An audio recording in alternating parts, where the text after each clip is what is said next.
The council chambers of Krypton were vast and merciless. Young Cal stood frozen, eyes wide in terror, as his parents hung suspended in beams of crackling energy. The Science League sat above them, cloaked figures with eyes like stone, their verdicts cold and final. For ambition, guilty. For defiance, guilty.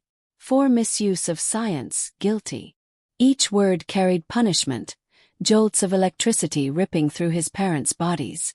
Their screams echoed off marble walls while Cal's fists trembled. "Stop!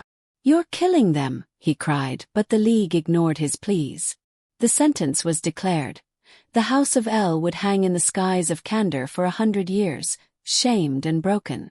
Then the judges turned their empty gaze toward Cal himself. "As for you, Cal of the Red Lands, for the crime of orphanhood, 20 years exile in the Phantom Zone orphanage." Guards moved forward, their steps deliberate. Fear and rage fought inside the boy until his breath grew ragged, his body shaking. Then his eyes burned crimson. "To hell with you!" Cal roared. Twin beams of searing heat erupted, slicing through guards, reducing them to ash. Panic filled the chamber as the boy unleashed destruction, the smell of charred stone and flesh flooding the room. But none of it was real. Outside the illusion, in a dark laboratory, Brainiac observed with cruel satisfaction. Kal-El's body was bound in kryptonite restraints, twitching as the machine dragged him deeper into a nightmare. "Status?" Talia al Ghul demanded as he entered, his daughter Talia at his side. Brainiac smiled thinly. "Progress continues. Superman has just executed Krypton's elite for the 575th time in 6 hours. Once we reach 3,000, his anger will be ready to shift toward Earth." Roz gave a grim nod but warned, "I want a weapon, not an empty husk. Fail me, and your prize is worthless." Talia stepped forward, the father box humming in her hands. Her glare cut deeper than her words. "Defy Lazarus, and I'll feed your marrow to the box." For once, Brainiac faltered, stepping back. "Superman will be your wrath made flesh. Only keep that cursed thing away from me." When the Al Ghuls left, Brainiac turned toward the containment tank holding a synthetic entity known as Soul. His gaze shifted back to Cal, still convulsing beneath green shards of meteorite. "What a tragedy," he whispered, leaning close. "You think you want to save them, but I've lived among humans since 1938. Kill a few million and you'll see. This is the only mercy they deserve." In Cal's mind, Krypton burned. Cities fell, skies bled, and he flew above the carnage, his own hands the cause of it all. Elsewhere, inside the Lazarus compound, Lois Lane sat chained and bloodied in a cell. After Talia's kick split her lip, she spat blood onto the floor and smirked. "Is that it?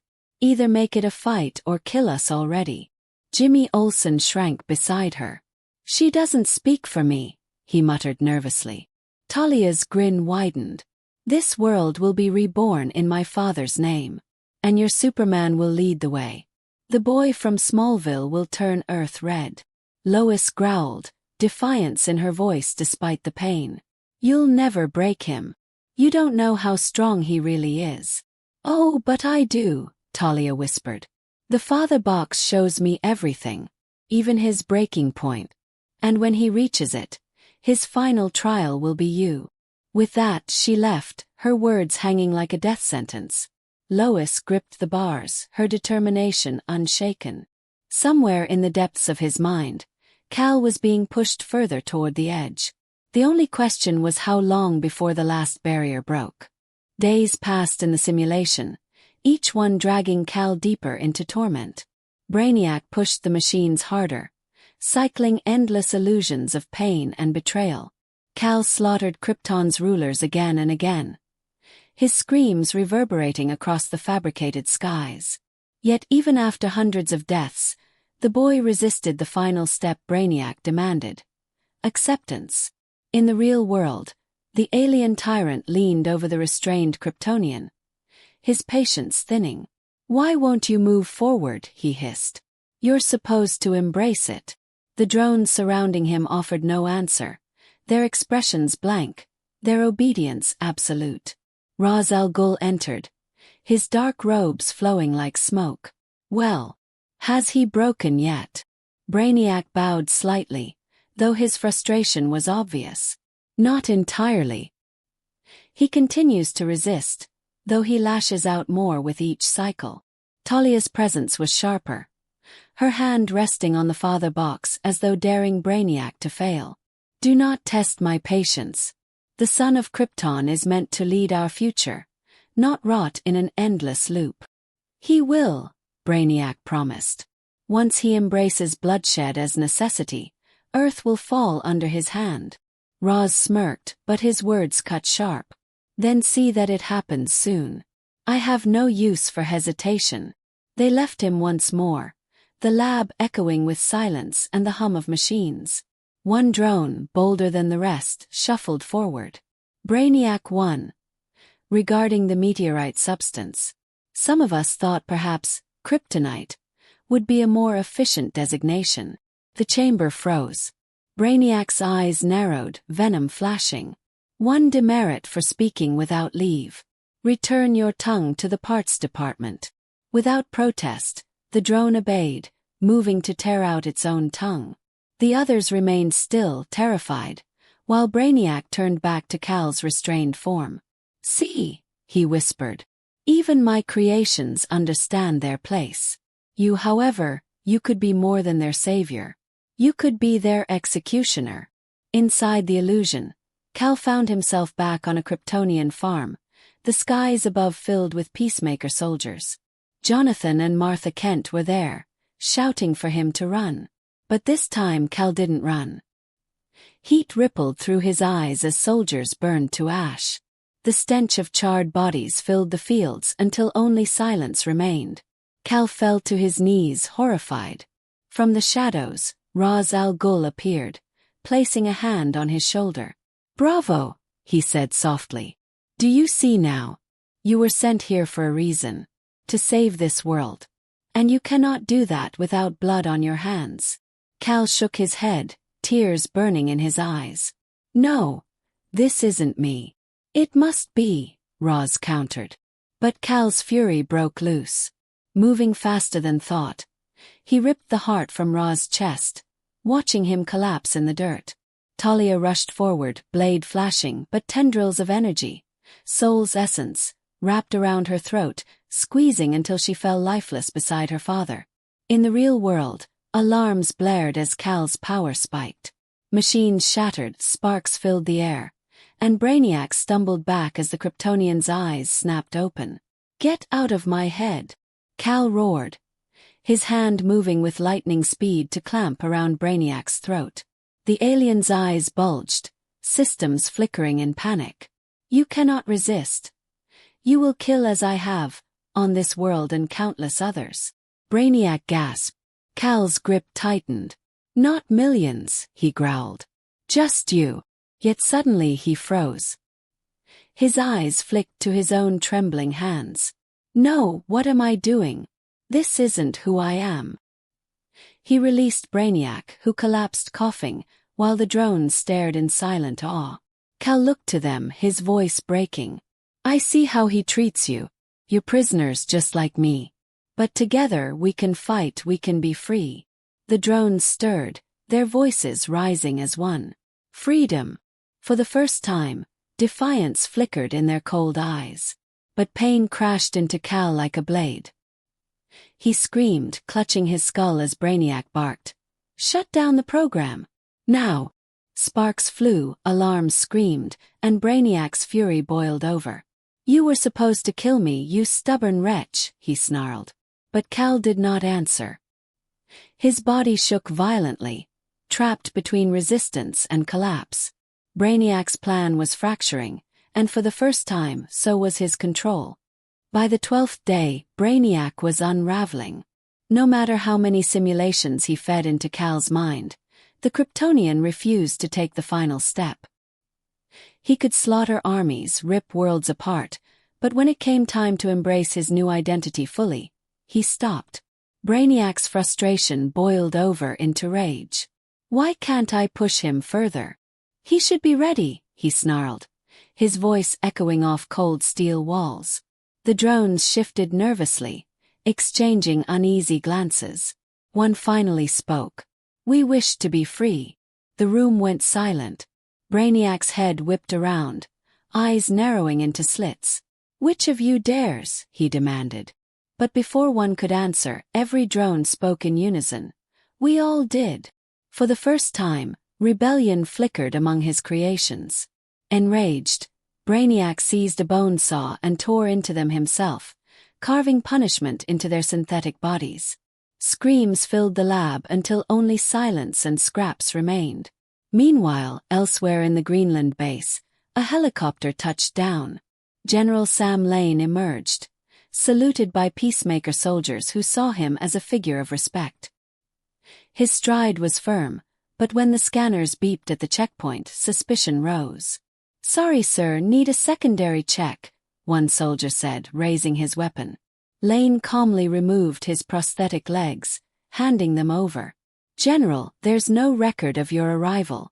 Why are you here? Another soldier asked. Lane gave a weary smile. You know how it goes, son.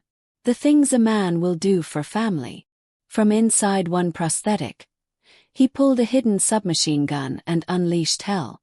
Bullets ripped through the checkpoint. Soldiers fell in heaps, alarms blared.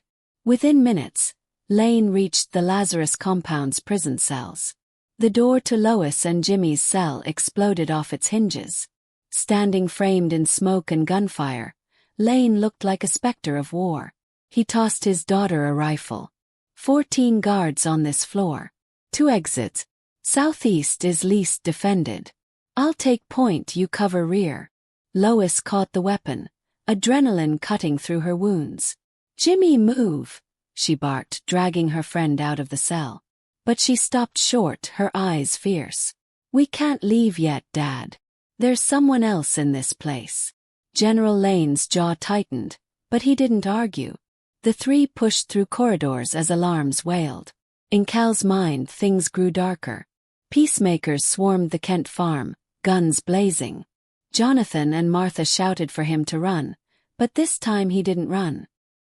Heat flared from his eyes, and soldiers burned to ash. His hands trembled as bodies piled around him, smoke rising from the corpses. He dropped to his knees, horrified, whispering, "What have I done?" From the shadows, Talia al Ghul emerged once again, his presence like poison. You've done what was necessary. Blood must be spilled for the world to be saved. You see that now. Cal's anger erupted. In a blur, he plunged his hand into Ra's chest, ripping his heart free. The old man's eyes widened before he collapsed lifeless. Talia lunged, blade ready, but Soul's energy wrapped around her throat like chains. She gasped, clawed, and then went still, collapsing beside her father. In the real world, the moment reverberated.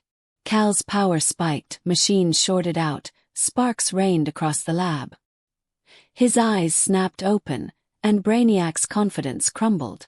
Cal's hand shot out, gripping the alien's throat, squeezing with terrifying strength. Get out of my head, Cal snarled. Brainiac clawed at his grip, his mechanical systems failing. You cannot stop it. You were made to kill. I've slain billions, and you will too. Cal's jaw clenched, his grip like steel. Not billions. Not millions. Just you. He squeezed, and for a moment Brainiac's core threatened to collapse, but then Cal faltered. He stared at his own hands, horror dawning.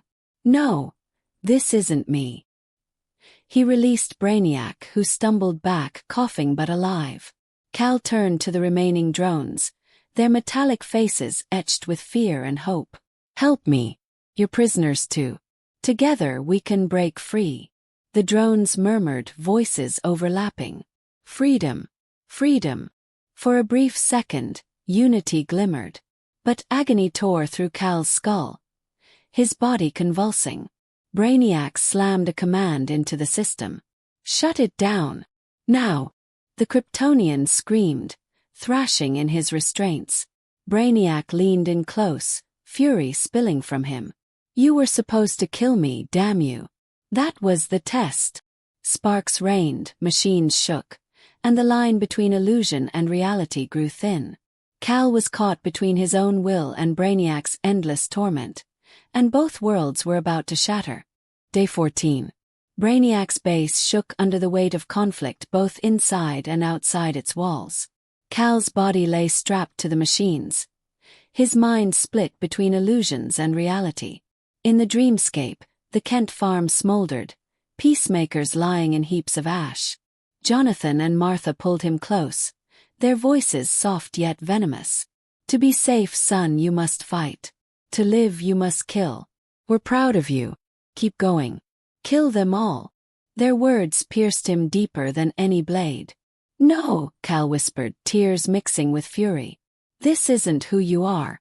You raised me better than this. But their faces twisted into grotesque smiles. You'll see. Blood is the only way. In the real world, alarms screamed. General Lane guided Lois and Jimmy through smoke-filled corridors, his rifle spitting fire. Move. Southeast exit, he ordered, but as they rounded a corner, his body jerked. A blade slid through his skull. Staggering forward, he pulled it free with shaking hands, eyes wide. I can't feel my legs, he gasped, collapsing. Lois caught him, screaming, but peacemakers poured into the hall.